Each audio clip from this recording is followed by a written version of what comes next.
नमस्कार, मी साक्षी पांचाळ न्यूज अनकटच्या बातमीपत्रात तुम्हा सर्वांचं स्वागत करते। सविस्तर बातम्यांचा आढावा घेणारच आहोत, पण त्याआधी नजर टाकूयात काही महत्त्वाच्या हेडलाईन्सवर। सरकारी कर्मचाऱ्यांचे पगार आता मुंबई बँकेतून होणार। पहिल्या कॅबिनेट बैठकीत 2 मोठे निर्णय। मोठ्या आकाला वाचवण्यासाठी छोट्या आकाचा एन्काउंटरही होऊ शकतो, विजय वडेट्टीवारांचा मोठा आरोप। संतोष देशमुख हत्येच्या निषेधार्थ भंडारा जिल्ह्यातील शेकडो सरपंच उतरले रस्त्यावर। आणि अमरावतीत भीमा कोरेगाव विजय स्तंभ प्रतिकृतीला भीम अनुयायांनी दिली मानवंदना। आता पाहूयात सविस्तर वृत्त। महायुती सरकारचा मंत्रिमंडळ विस्तार झाल्यानंतर आज मंत्रालयात राज्य मंत्रिमंडळाची पहिली बैठक ही पार पडली। या बैठकीत अनेक महत्त्वाचे मोठे निर्णय घेण्यात आले। यापैकी सर्वात महत्त्वाचा निर्णय म्हणजे राज्य सरकारी कर्मचाऱ्यांचे पगाराचे खाते आता मुंबई बँकेत उघडण्यात येणार आहेत। भाजपचे आमदार आणि देवेंद्र फडणवीस यांचे निकटवर्ती असणारे प्रवीण दरेकर हे मुंबई बँकेचे अध्यक्ष आहेत। तसेच राज्य सरकारच्या अखत्यारीत येणारी महामंडळ, सार्वजनिक उपक्रम यांच्याकडील अतिरिक्त निधीची गुंतवणूक करण्यास मंजुरी देखील देण्यात आली आहे। बीड येथील मस्साजोग गावचे सरपंच संतोष देशमुख यांचं हत्या प्रकरण सध्या राज्यभरात चांगलंच चर्चेत आहे। या प्रकरणात मंत्री धनंजय मुंडे यांचे निकटवर्तीय वाल्मिक कराडवर आरोप केला जातोय। संतोष देशमुखांच्या हत्येनंतर वाल्मिक कराड फरार होता, मात्र 22 दिवसांनंतर वाल्मिक कराड पुण्याच्या सीआयडी कार्यालयात शरण आला। वाल्मिक कराडला 15 दिवसांची पोलीस कोठडी सुनावण्यात आली आहे। याच प्रकरणावरून विधानसभेचे माजी विरोधी पक्षनेते विजय वडेट्टीवार यांनी एक खळबळजनक दावा केलाय। त्यात ते म्हणतात की मोठ्या आकाला वाचवण्यासाठी छोट्या आकाची बळी देखील देऊ शकतात। जळगावच्या पाळधीमध्ये 31 डिसेंबरच्या रात्री 2 गटात झालेल्या राड्यानंतर मोठ्या प्रमाणात दुकानांची आणि वाहनांची जाळपोळ करण्यात आली होती। मंत्री गुलाबराव पाटील यांच्या पाळधी गावात 2 गटात झालेल्या वादाच्या नंतर खबरदारीचा उपाय म्हणून या ठिकाणी जिल्हा प्रशासनाने संचारबंदी लागू केली होती। पाळधी गावात रस्त्यांवर शुकशुकाट असून पोलिसांनी अद्यापही तगडा बंदोबस्त ठेवलेला आहे। ही संचारबंदी आज रात्री 8 वाजेपर्यंत राहणार असल्याने पाळधी गावात सर्वत्र शुकशुकाट पाहायला मिळतो। आपण बघू शकताय की रात्रभर पोलिसांनी शेकोटीचा आधार घेत या ठिकाणी कडक बंदोबस्त बजावलेला आहे। आता प्रशासन आज दुपारी किंवा सकाळी 10 वाजेच्या सुमारास संचारबंदीमध्ये शिथिलता द्यायची का याबाबत निर्णय घेणार आहे। विजय वाघमारे, न्यूज 18 लोकमत, जळगाव।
मुंबईहून रत्नागिरीच्या दिशेने येत असणाऱ्या एक्सप्रेस रेल्वेतून पडून एक तरुण गंभीर जखमी झाल्याची घटना आज सकाळी उघडकीस आली आहे। रोहा कोलाड परिसरात हा तरुण रेल्वेतून खाली पडला असून त्याच्यावर तातडीने रोहा ग्रामीण रुग्णालयात प्राथमिक उपचार करून पुढील उपचाराकरिता पनवेलच्या एमजीएम रुग्णालयात त्याला हलवण्यात आले।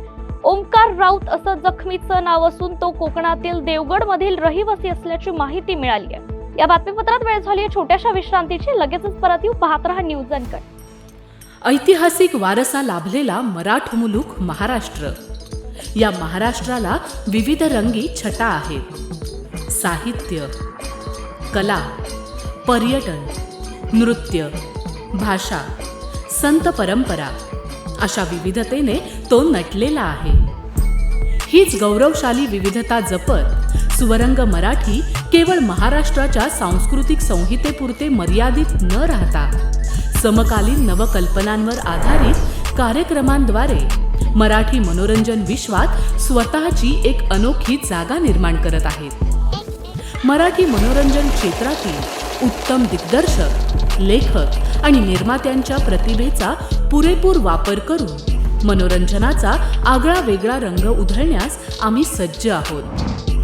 स्वरंग मराठीचे उद्दिष्ट मराठी मनोरंजन क्षेत्रामध्ये मनोरंजनाची वहिवाट सोडून, रूढीवादी पद्धती तोडून मनोरंजनाचा समृद्ध अनुभव प्रदान करून देण्याचा आहे.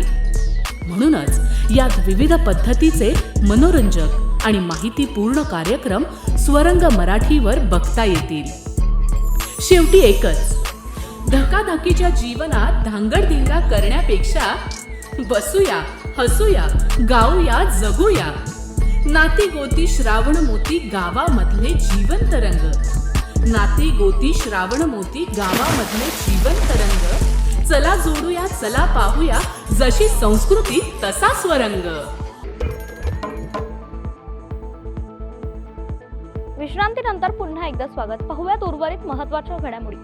सरपंच संतोष देशमुख हत्येच्या निषेधार्थ राज्यभर पडसाद उमटून येत आहेत. या संदर्भात भंडारा जिल्ह्यातील सरपंचांनी मागील 2 दिवसांपासून पुकारलेल्या काम बंद आंदोलनानंतर आता जिल्हाधिकारी कार्यालयावर धडक मोर्चा काढलाय. या मोर्चामध्ये सरपंच संतोष देशमुख यांच्या मारेकरांना फाशी द्या, तसेच कलम 353 अंतर्गत सरपंचांना संरक्षण द्या अशा विविध मागण्या करण्यात आल्या. भंडाराच्या मोहाडीत वानरांची उच्छाद मांडला असून वानरांच्या टोळ्या नागरी वस्तीत शिरून घरांचं नुकसान करतात.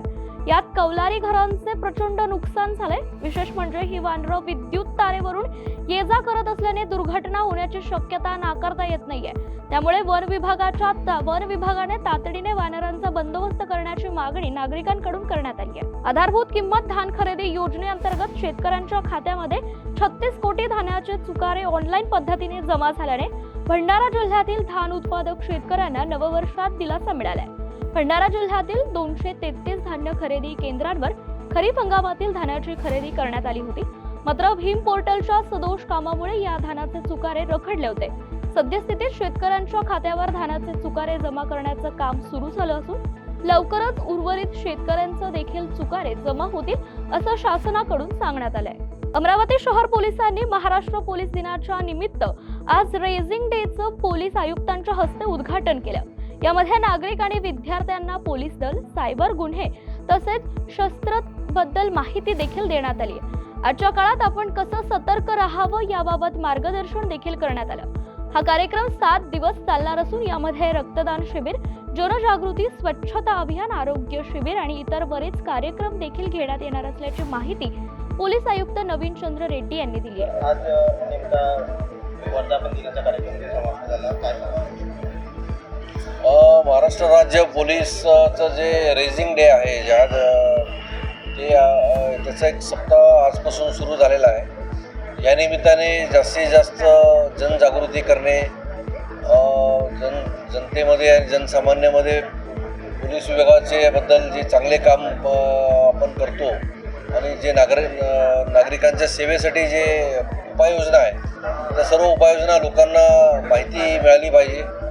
यासोबतच लहान मुलांमध्ये विशेष करून सायबर गुन्ह्यांबद्दल अवेअरनेस पाहिजे, पोक्सो गुन्ह्यांबद्दल अवेअरनेस पाहिजे किंवा त्यांना एक पोलीस विभागाबद्दल अट्रॅक्शन त्यांच्यामध्ये निर्माण झालं पाहिजे. याकरिता आपण शस्त्र प्रदर्शन या ठिकाणी केलेलं आहे. डॉग स्क्वॉडचं प्रदर्शन ठेवलेलं आहे. यासोबतच वाहतूक सुरक्षा सप्ताह पण सुरू झालेला आहे. तर वाहतुकीच्या बद्दल सुद्धा लोकांमध्ये अवेअरनेस निर्माण झालं पाहिजे आणि वाहतूक सुरक्षा सोबतच वाहतुकीच्या नियमांचं सुद्धा पालन लोकांनी केलं पाहिजे. याकरिता जे जनजागृती कार्यक्रम आहेत ते सुरू करण्यात आलेले आहेत. या निमित्ताने हा एक कार्यक्रम आज आयोजन करण्यात आला होता. बातमीपत्रात वेळ झाली छोट्याशा विश्रांतीची. लगेचच परत येऊ. पाहत रहा न्यूज अनकट. ऐतिहासिक वारसा लाभलेला मराठा मुलूक महाराष्ट्र.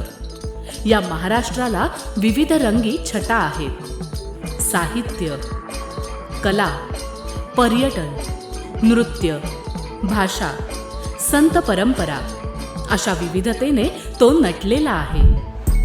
हीच गौरवशाली विविधता जपत स्वरंग मराठी केवळ महाराष्ट्राच्या सांस्कृतिक संहितेपुरते मर्यादित न राहता समकालीन नवकल्पनांवर आधारित कार्यक्रमांद्वारे मराठी मनोरंजन विश्वात स्वतःची एक अनोखी जागा निर्माण करत आहेत. मराठी मनोरंजन क्षेत्रातील उत्तम दिग्दर्शक, लेखक आणि निर्मात्यांच्या प्रतिभेचा पुरेपूर वापर करून मनोरंजनाचा आगळा वेगळा रंग उधळण्यास आम्ही सज्ज आहोत. स्वरंग मराठीचे उद्दिष्ट मराठी मनोरंजन क्षेत्रामध्ये मनोरंजनाची वहिवाट सोडून, रूढिवादी पद्धती तोडून मनोरंजनाचा समृद्ध अनुभव प्रदान करून देण्याचा आहे. म्हणूनच यात विविध पद्धतीचे मनोरंजक आणि माहितीपूर्ण कार्यक्रम स्वरंग मराठीवर बघता येतील. शेवटी एकच, धकाधकीच्या जीवनात धांगडधिंगा करण्यापेक्षा बसूया, हसूया, गाऊया, जगूया. नाती गोती श्रावण मोती गावामधले जिवंत रंग. नाती गोती श्रावण मोती गावामधले जिवंत रंग. चला जोडूया, चला पाहूया, जशी संस्कृती तसा स्वरंग. विश्रांतीनंतर पुन्हा एकदा स्वागत. पाहूयात उर्वरित काही महत्त्वाच्या घडामोडी.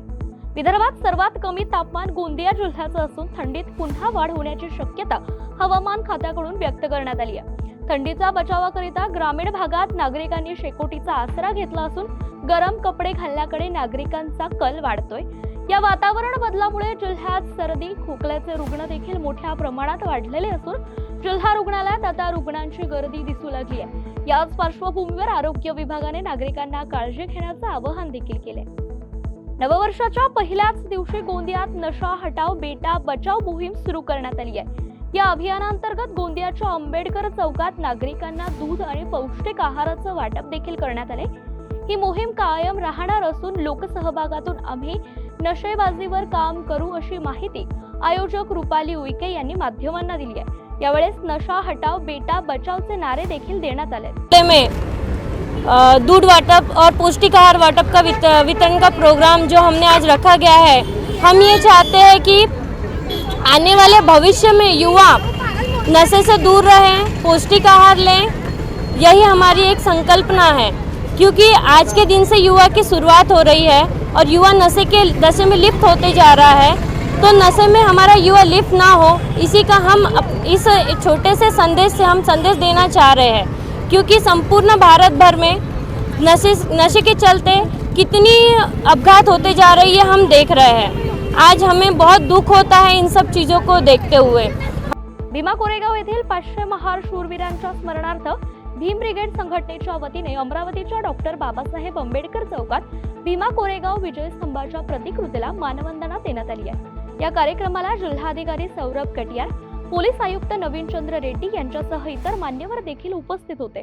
यावेळी प्रबोधनकार वसंत हंकारे यांनी बाप लेकीतील प्रेमाचे बंधन यावर उपस्थितांचं प्रबोधन केले. ज्या क्षणाला पोरा तुझा जन्म झाला आहे नालायक हरामखोरानं, नीट ऐका रे, ज्या क्षणाला तुमचा जन्म झाला पोरानं, त्या क्षणाला या विश्वामध्ये तुझ्या गालाला जर पहिला स्पर्श कोणी केला असेल आणि तुझ्या गालांचा जर पहिला मुठ कोणी घेतला असेल पोरा, तर त्या माऊलीचं नाव आई आहे. पोरा, त्या माऊलीचं नाव आई आहे. आनंदानं तुझ्या जवळ जर कोण उड्या मारत आला असेल, आनंदानं जर तुझ्या जवळ कोण उड्या मारत आला असेल माझ्या पोरा, आणि या दोन्ही तळ हातावरती जर तुला कोणी उचलून घेतला असेल आणि तुझ्या गालावर जर पहिला आनंदाचा अश्रू कोणाचा पडला असेल, तर त्या देव माणसाचं नाव झाला बाप आहे पोरा. त्या देव माणसाचं नाव बाप आहे. हा बाप आम्हाला कळाला का? ही आई आम्हाला कळाली का? हे बाबासाहेबांचं बलिदान तुम्हाला कळालं का? नाही कळालं. अरे एक बाप काय असतो तुला एका मिनिटामध्ये सांगतो बघ. एका मिनिटामध्ये. या बातमीसह वेळ झाली. बातमीपत्रात इथेच थांबायची. पाहत रहा न्यूज अनकट.